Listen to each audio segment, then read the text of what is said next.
There is a moment which no one speaks about with ease. It arrives without sound, and yet it echoes through eternity. Padre Pio once hinted that this silent moment holds a depth that shakes even the angels. He spoke of the final breath, not as the end of life, but as the doorway where mercy leans closest to a soul. He never described it with dramatic detail. He spoke in veiled language with long pauses and eyes that carried a hidden weight. Those who heard him sensed that some mysteries cannot be placed into simple words.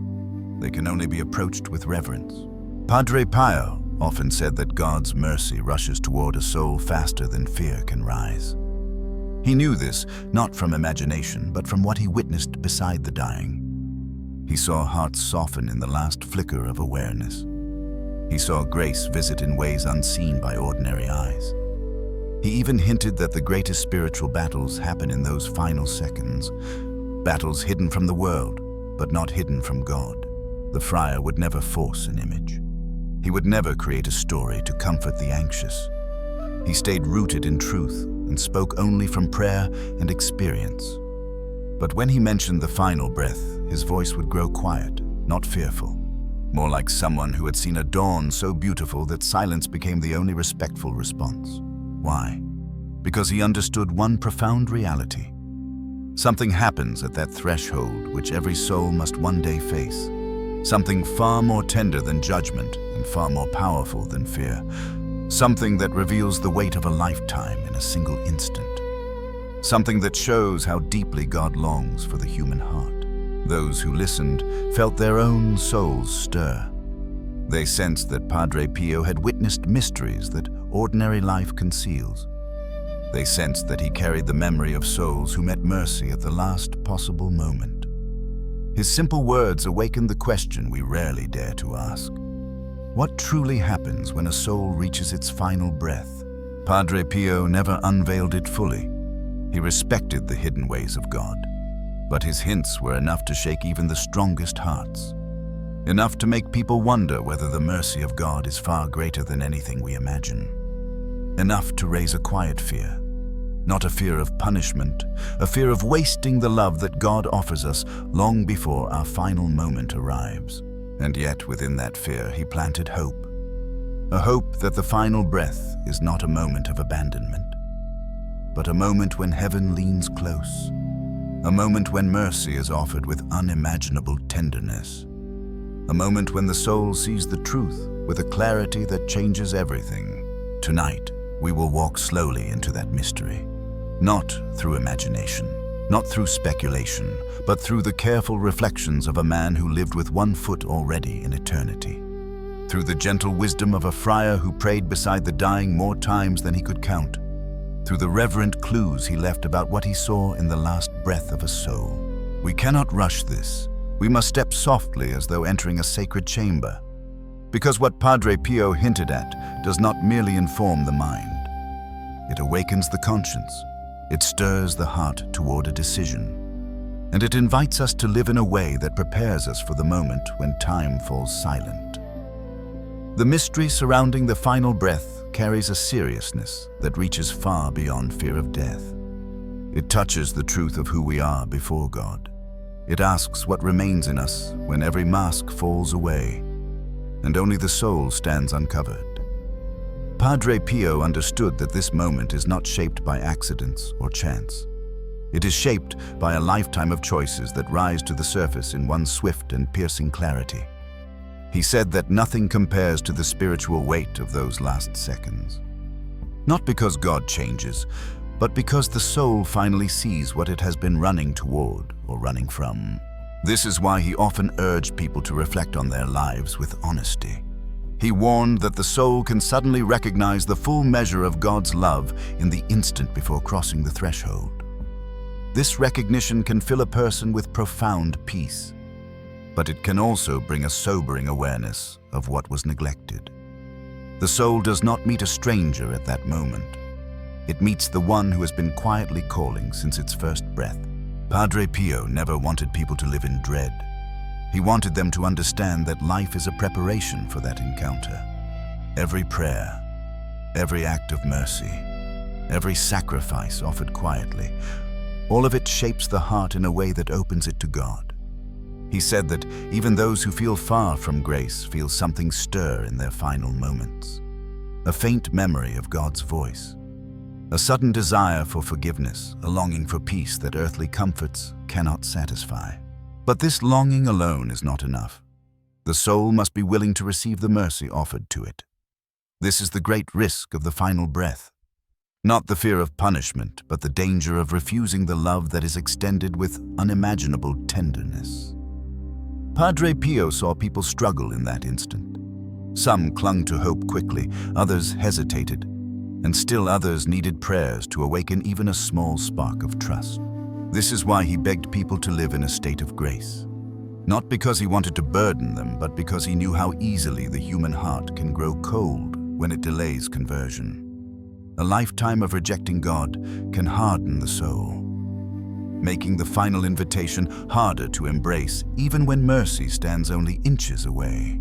Yet the stakes are not meant to frighten, they serve another purpose. They remind us that we are not passive observers in our own eternity. Every day matters. Every choice shapes the soul. Every moment prepares us for that encounter. Padre Pio believed so deeply in God's mercy that he spent hours in the confessional offering forgiveness to the broken. He knew that mercy received today becomes strength for the final hour. He knew that forgiveness now becomes peace later. And he knew that a soul familiar with God's compassion during life recognizes that compassion without fear at death. The stakes are eternal, but so is the hope. The final breath is not a gamble for those who live close to God. It is a homecoming, a return to the one who never stopped searching for them. And this truth raises the question Padre Pio carried in his heart. What happens when mercy meets a soul in those hidden final seconds?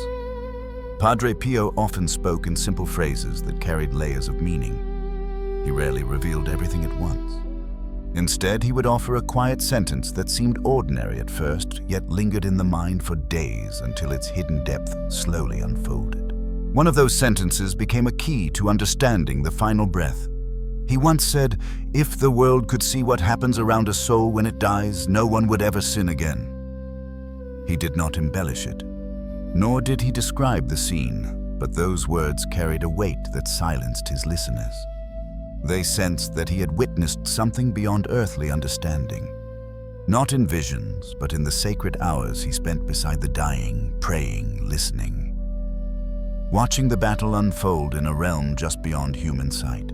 This was the spiritual twist, the shift from ordinary reflection to a deeper mystery.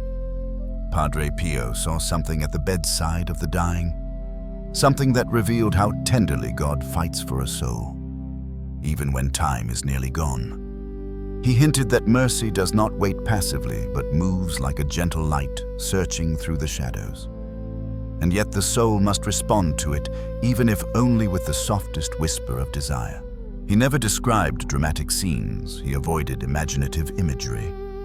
He stayed firmly anchored in truth, but his eyes, when he spoke of these moments, carried the memory of spiritual actions unfolding in silence. He said the devil never gives up on a soul, even in its final seconds, because he knows that one small movement of repentance, one smallest turning toward God, can undo a lifetime of mistakes. So the enemy approaches the dying with desperation, trying to stir fear or despair or resentment, anything that would harden the heart at the moment when grace leans closest. Padre Pio spoke of this spiritual conflict with sober clarity, not to frighten, but to awaken hearts to the truth. He saw people struggle with memories, with guilt, with regrets they had buried. He saw some souls reach for mercy in a sudden burst of clarity. He saw others falter under the pressure of fear, and he knew that prayer makes a difference even when it seems too late for earthly help. One evening he said, "You will understand after death how many souls were saved because someone prayed for them." He said it calmly. Yet the implication was immense. It meant that no prayer is wasted and no soul is truly alone when the final hour comes. Grace arrives, not as a force, but as an invitation, resting gently on the heart, asking for even the smallest yes. This is the moment that caught Padre Pio's attention. The hidden instant where the soul stands between fear and surrender, between despair and trust, between clinging to the wounds of life or falling into the arms of the one who formed it from love. He saw souls make this choice. He saw it happen quietly. He saw it happen painfully. He saw it happen beautifully. And though he spoke sparingly, his few words were enough to draw people deeper into the mystery. Because if the final breath is a place where mercy and resistance meet, then the heart must decide, in absolute honesty, whom it will trust. Padre Pio spent countless nights in quiet rooms where the air felt thin with eternity. He walked softly beside those who could no longer speak, and he listened in a way that reached beyond words. He often sensed when a soul was nearing its final threshold. Something in the room would shift, as though time itself had begun to loosen its grip. He understood that these were sacred hours, moments where grace flowed with a gentleness that few ever witness. He would rest his hand on the dying, not to comfort their bodies, but to strengthen their souls. He prayed with a rhythm shaped by years of watching God work in silence. Sometimes he whispered a short prayer. Sometimes he simply remained still, letting his presence become a bridge for the soul's final journey. He said that the dying can feel spiritual realities with a clarity the healthy cannot. A whisper of mercy, a touch of peace, a sudden awareness of God drawing near. There were times when he felt a heaviness enter the room. Not a darkness, but a tension, as though unseen forces were contending for the soul. He never exaggerated this. Yet he acknowledged that the spiritual battle does not end until the soul has crossed into God's hands.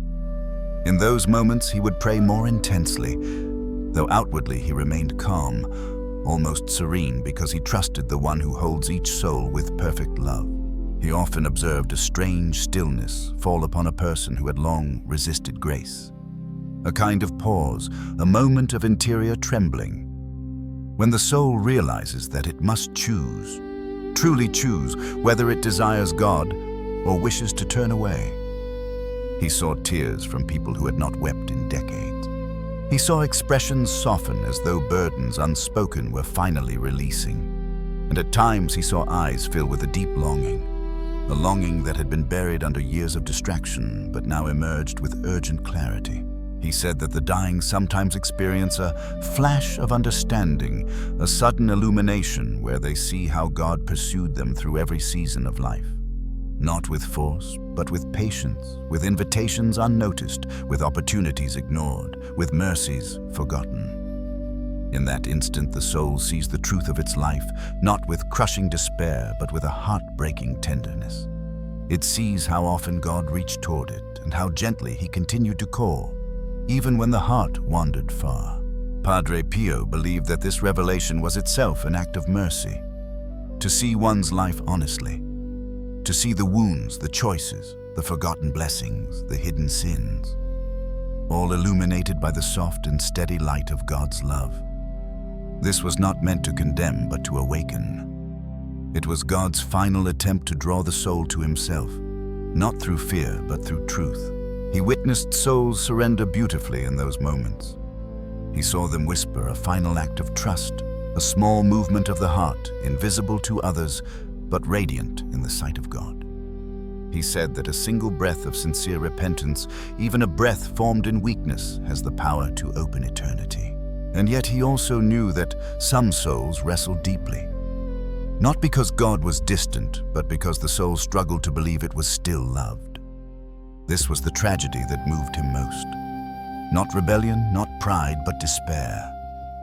The slow loss of hope that makes it hard for a soul to accept mercy when it is closest. All of this prepared him for the moment he considered the most decisive. The final instant, the final gaze, the final offering of divine love. Padre Pio often said that the final instant of life is unlike any other moment a soul will face. Time seems to narrow into a single point, and in that point, everything hidden becomes clear. He never described this with dramatic imagery, yet his words carried the certainty of someone who had witnessed this sacred threshold more times than he could count. He spoke of this moment gently, almost as if speaking of a sunrise that cannot be captured with simple description. He said the soul receives one last grace, a grace so delicate that only God could offer it. It is not forced, it is not loud. It arrives the way dawn arrives, quietly, softly, yet with tremendous power. In this instant, the soul sees two realities at once. It sees the truth of its life, and it sees the truth of God. Not in overwhelming detail, not in visions that defy human language, but in a clarity that pierces to the core. A clarity that reveals the threads of grace woven through a lifetime. A clarity that shows how God reached into every season, even the darkest ones, trying to draw the soul toward love. Padre Pio said that this clarity is the final mercy God gives a person.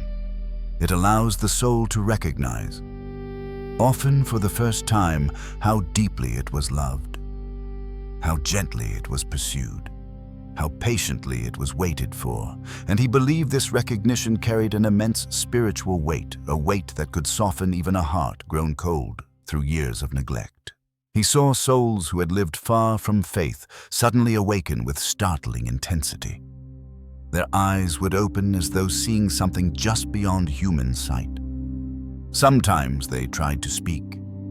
Sometimes they simply breathed with a new tenderness, as if releasing a burden they had carried all their lives. He understood that these were moments of grace, moments when the soul glimpsed the mercy being offered and felt the invitation to surrender. But he also saw the struggle that can arise in this moment. A struggle not between good and evil in dramatic form, but between despair and trust. He said the most painful battle is the soul trying to believe it is still loved. Some fear forgiveness, not because they doubt God, but because they doubt their own worth. They think their wounds are too deep, their sins too many, their failures too heavy.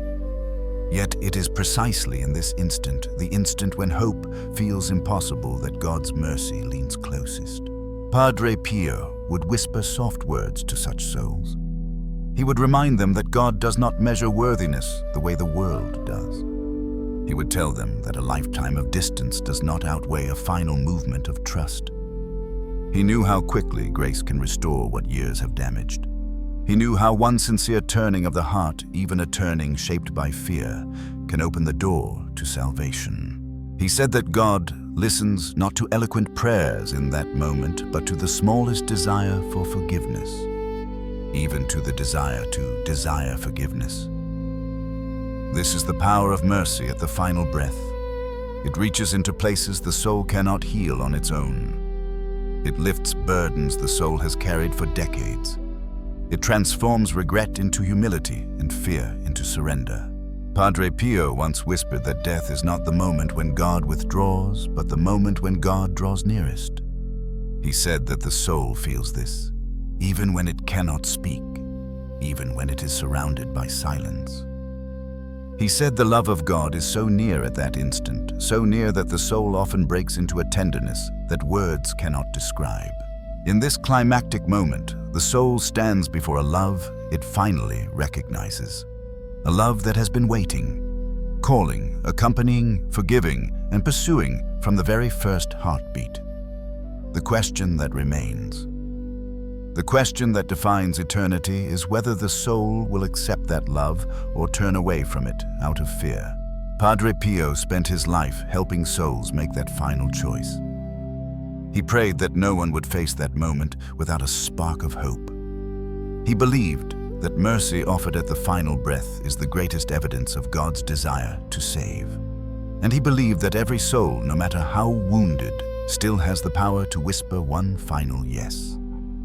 When Padre Pio reflected on the last moments of a soul, he never ended with fear. He always returned to hope, because he believed that God is far more eager to save than we are to ask. He wanted every person to understand that mercy is not a distant idea, but a closeness that surrounds us from the first breath to the final one. This truth shaped the gentle way he spoke and the peaceful way he prayed beside those who were leaving this world. He often said that a peaceful death is God's final gift to a soul that trusts him. Not a peace without struggle, but a peace born of surrender. a peace that grows when the soul leans gently into God's hands. He watched many people take this final step, some with courage, some with trembling, but all with a grace that came not from their strength, but from God's tenderness. He believed that the soul's final act is not measured by dramatic gestures, but by a simple willingness to say, "Lord, I place myself in your mercy." This is the lesson he wanted the living to carry. Death's not a moment to fear, but a moment to prepare for. With faith, with forgiveness, with trust in the one who does not abandon us in life and will not abandon us in death. Padre Pio urged people to confess frequently, to pray sincerely, to love generously, because these habits shape the heart so deeply that the final breath becomes a continuation of a life already anchored in God. He often reminded the faithful that no one should wait for the last minute to seek grace. Not because God withholds mercy, but because the heart can grow weary when it delays conversion. He knew that a life rooted in prayer does not collapse in fear at the approach of death. It rests. It hopes. It opens itself to the one it has trusted for years, and he said that this trust, even when small, is enough for God to fill the soul with peace. But he also knew that many live with regret, and many fear they have waited too long. To them, he offered the same reassurance: mercy is never out of reach. Even in weakness, even in confusion, even in sorrow, God draws near. He searches for every opening, every longing, every faint desire for forgiveness. Padre Pio believed this so deeply that he prayed constantly for the dying, confident that God uses every prayer, every act of intercession to help the soul find its way home. This is the peace he leaves us, a peace not built on certainty about our strength, but on confidence in God's love. A peace that grows each time we choose forgiveness over resentment, compassion over indifference, prayer over distraction. These simple choices prepare the soul for its final hour, so that when the moment arrives, the heart is not caught in fear but lifted by grace. Padre Pio wanted every person to live with this hope, to walk through life knowing that mercy surrounds them, and to approach death not as an ending, but as a return, a homecoming. A final falling into the arms of the God who never stopped calling. Thank you for spending these quiet and sacred moments with me. If these reflections on Padre Pio's wisdom brought peace to your heart, please consider subscribing and turning on the notification bell. Together, we can continue walking this path toward God's mercy and deeper faith. May the Lord bless you and your family.